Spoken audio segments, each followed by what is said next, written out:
Capítulo 5. O que você não sabe sobre o meu pai?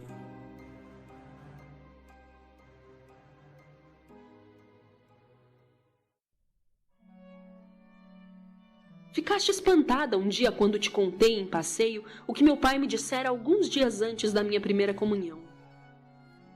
Cuida, Anita! Cuida que ganhes bonito vestido, o mais não passa de burla.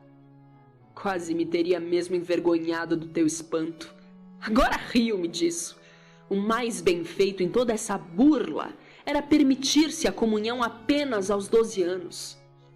Eu já estava, então, assaz possuída do prazer do mundo, que postergava facilmente tudo quanto era religião. Eu não levei a comunhão a sério. O novo costume de deixar as crianças receberem a comunhão aos 7 anos põe-nos furiosos. Envidamos todos os meios para burlar isso, fazendo crer que para comungar cumpre haver compreensão. É preciso que as crianças já tenham cometido antes alguns pecados mortais.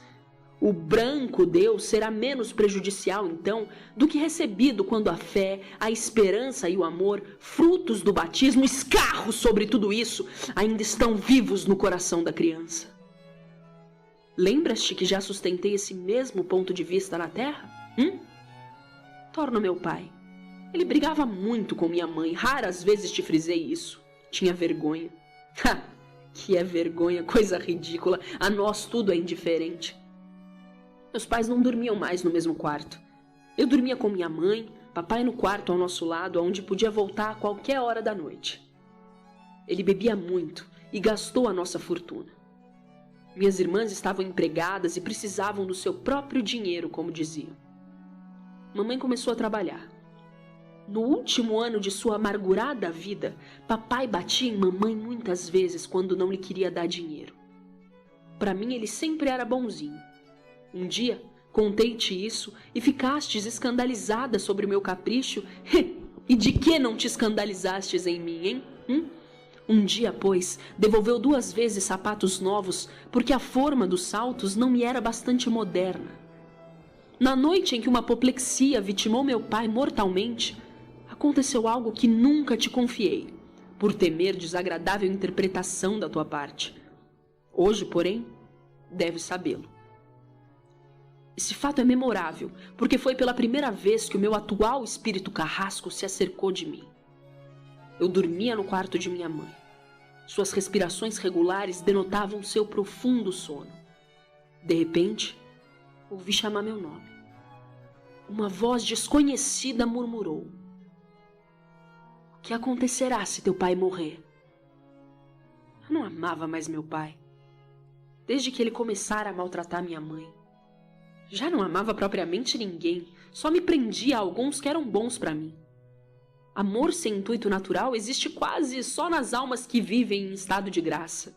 Nele eu não vivia.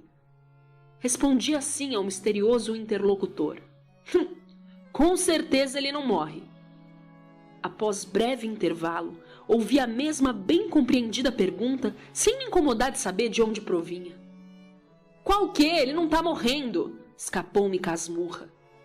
Pela 3ª vez fui interrogado: "Que acontecerá se teu pai morrer?" De relance, me surgiu no espírito como meu pai frequentes vezes voltava para casa meio bêbado, ralhando e brigando com mamãe, e o quanto ele nos envergonhava perante os vizinhos e conhecidos. Gritei então embirrada: "Pois não, é quanto merece que morra!" Depois ficou tudo quieto. Na manhã seguinte, quando mamãe foi para arrumar o quarto de papai, encontrou a porta fechada. Ao meio-dia, abriram-na à força. Papai encontrava-se meio vestido em cima da cama, morto, um cadáver. Ao procurar cerveja na adega, deve-se ter resfriado. Desde muito estava adoentado. Será que Deus fez depender da vontade de uma criança, a quem o homem demonstrava bondade, o conceder-lhe mais tempo e ocasião para se converter?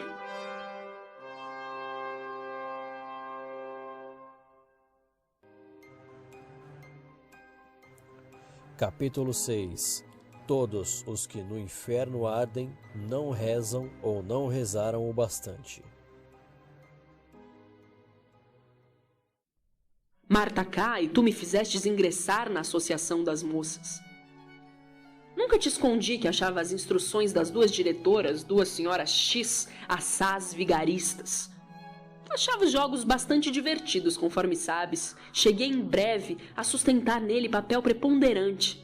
Isso era o que me lisonjeava. Também as excursões me agradavam.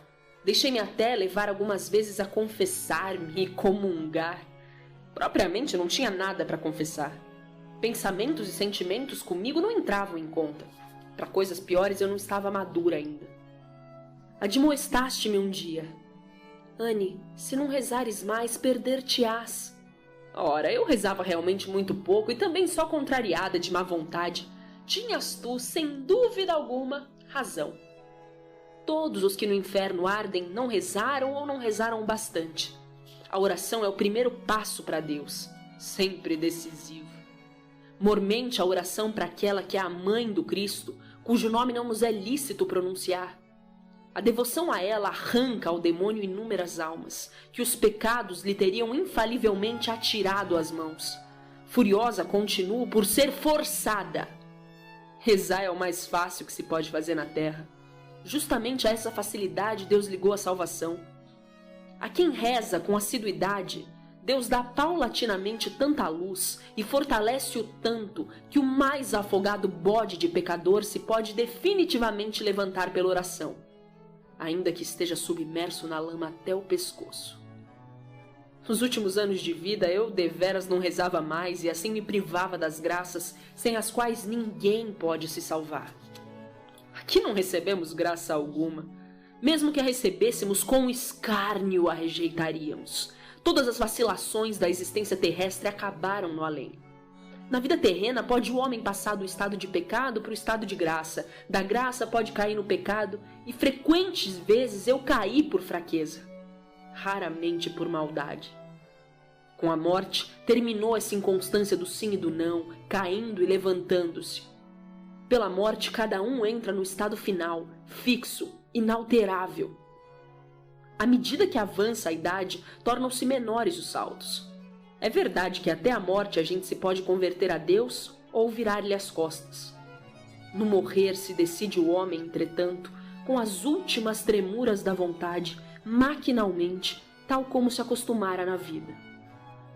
Bom ou mau hábito tornou-se uma segunda natureza. Esta o arrasta no derradeiro momento, assim também arrastou a mim. Anos inteiros eu viver afastada de Deus. Consequentemente, decidi-me no último chamamento da graça contra Deus.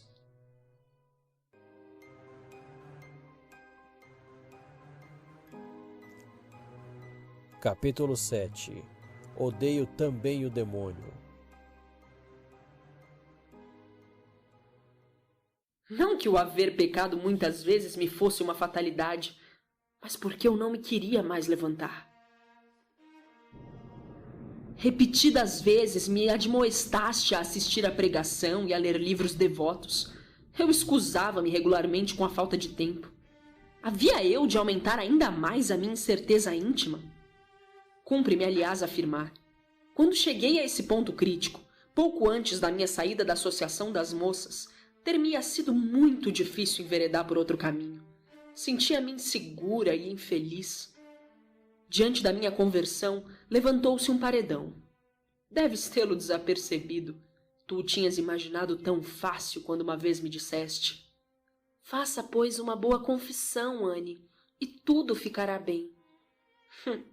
Eu suspeitava que assim fosse, mas o mundo, o demônio e a carne já me seguravam nas suas garras.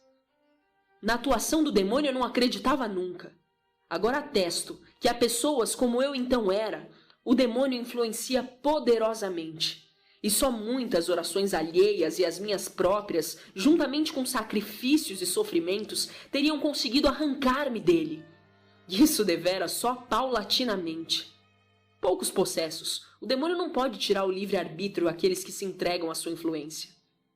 Contudo, como castigo a Deus, ele permite que o mal nele se aninhe.